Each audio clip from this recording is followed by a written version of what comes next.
Can I launch a brand in 30 days? So I've had this idea since January after taking Christmas holidays off a few weeks to recoup and think about where we're at, where the business is heading, what I want for myself, where the market's going, thinking about my clients and sort of what they've said throughout the year. Some have gone, some we've gained, and having some time to think about all of that. And as a result, I have come up with an idea, a concept that I've been poking holes in ever since to try to prove that it wouldn't work.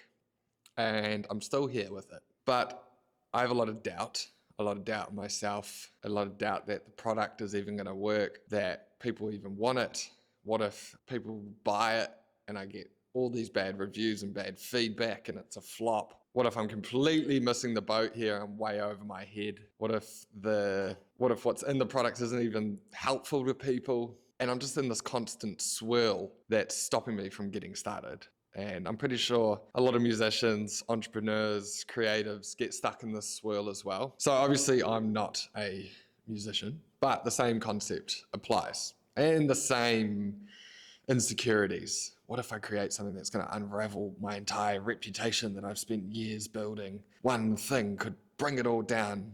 We share the same thing. I've been really inspired recently by Doecii. She apparently gave herself 30 days to complete her album, which is madness. I love what it does for my brain and for people like it. It's that when you put a deadline at the end of it, you have to work towards that. And so all those hours I've spent fluffing about on these tiny little details that really don't get me a step closer to take my product to market. My number one goal right now is to take this product to market and then just to make it better and grow the community around it and grow the brand. And you'll receive feedback, some good and some constructive. Some you will listen to and some you won't. But what you will do is take it on board, the parts that you like, that you think are really valuable, and you'll make it better and better and better and better. Okay, so I have two goals. First goal is I want to create a second stream of revenue that's more passive. With all the brand building we're doing with our videos and our content, that can actually translate into something more immediate than a longer, drawn out lead generation process trying to get someone on as a client for the agency. Because I feel like we're building a much wider community now and no one can really shop with us. So I want to enable that. Also, the way that agencies are going at the moment is we're getting the chop. The market is super tough right now, and I feel for anyone that owns an agency. If you're killing it, bloody good on you. But I know a lot of us out there are struggling. I see a lot of meta ads going for agencies right now because we're in a recession or a cost of living crisis in Australia. In New Zealand, we're in a recession. And when people at the top of a business look at their income statement and they see agency, marketing, they see that as a really chunky expense. On our side, we know that we can turn whatever spend you have into 3-4 times or 10x on a meta ads. But for them, they're looking right now just to cut costs. So I don't blame them. The harsh truth of it is that if we don't innovate now, then in 6 months' time, we might not have anything to show for it. So the clock really is ticking. Goal number 2 is this is an exercise for me. The 30-day challenge is to see if this is what I should be doing whenever I have an internal project. Clients, it's different.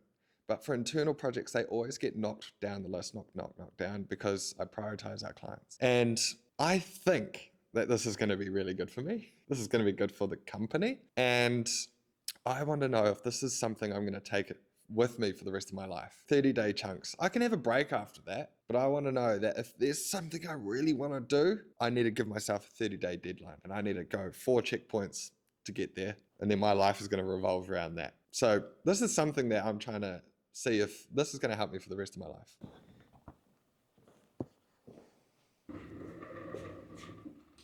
Okay. So let's break it down into steps. First thing I'm going to do is the marketing strategy. And this is really important because I need to lay the foundations for everything that's about to come off all of this. And so if I get the strategy in place, it makes everything so much easier and quicker and more succinct and all our brand values, all our taglines, everything's weaved through. So it makes everything super tight. One thing with the strategy is I've done a lot of research already, and I'm satisfied that there is a market for this. It solves a really big problem. If I do create something, there should be some customers. The other thing with the strategy is there's some data and facts that I want to have on there that I can just like recount to people when I'm sort of pitching in person or just talking to people about it. I want to really memorize those things. The other aspect of it is world building. Who's going to appear in our content? What do we talk about? What events do we run? Everything that comes into play, we're going to map it out so that when we do create content, we do come up with a concept for an event or a product, it's all really easy to create, or it falls in line with who we are. We're not sort of changing all the time. Our identity is really clear. Number 2 is the waitlist page. So I can actually do this before creating a product at all. It requires the Shopify site, but nothing to be done on it. Set up Klaviyo, put the embed on the homepage, and that's it, and keep it really stripped back. So I don't have to do any real design on the website. I can drive people to something to gauge interest, to see if it's even worth doing, see if there's any demand out there, see if there's any interest. You know, I could actually just go, oh my God, there's no one interested. Okay, well, then I don't need to go to the next step. The teaser. What this teaser will do is get people over to the waitlist page, put their email down, plays on a little bit of mystery. You know, I'm not giving everything away so people can't fully make up their mind, but they might want to come on this journey. Now the waitlist page has had some time for people to sign up and I can gauge some interest. Okay, there's a few people there. Honestly, if I get 10 people, I'll be stoked. And within that time, while those email addresses are building, I can complete the product. I think I'll also get a nice sort of bit of motivation if I can see people signing up to the waitlist, but it also just proves to me, okay, cool, there's demand for this product that I have out there.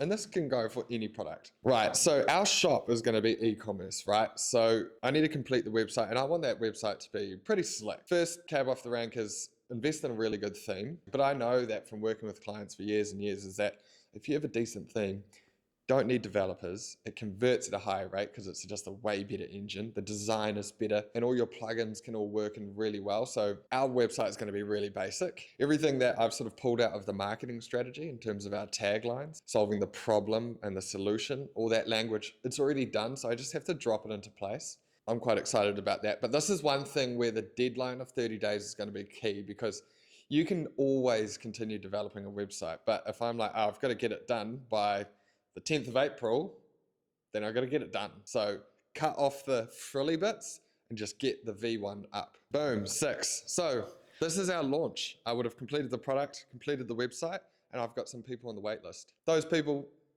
they're loyal, so they're going to get the first access to it.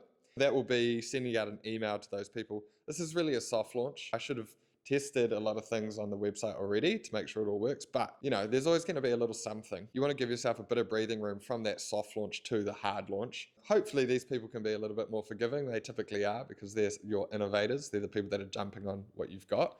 And then I've got the launch video. So I'm going to create a whole new video for this. It draws a little bit more emotion and it talks about the product, which I hadn't actually done in this intentionally. And that's our hard launch. That is going out to the whole public in the online world. That's all. Only in the online world. That there is 30 days away. And hopefully we can get some sales through the door through our e-commerce site. 30 days to hard launch. Now that it's hard launched, I want to run an event within the same week or the same 7 days to really keep the hype going. Maybe you can draw on a bit of PR, invite some industry people, friends. It allows you to start building that community as well. You can get great photos, great video from the event, and use that to reinforce your launch video, your teaser video, and everything else. Okay, so now I've mapped everything out on our big ass calendar. So, can he do it in 30 days? Let's see how I go. Okay. Up the Moana.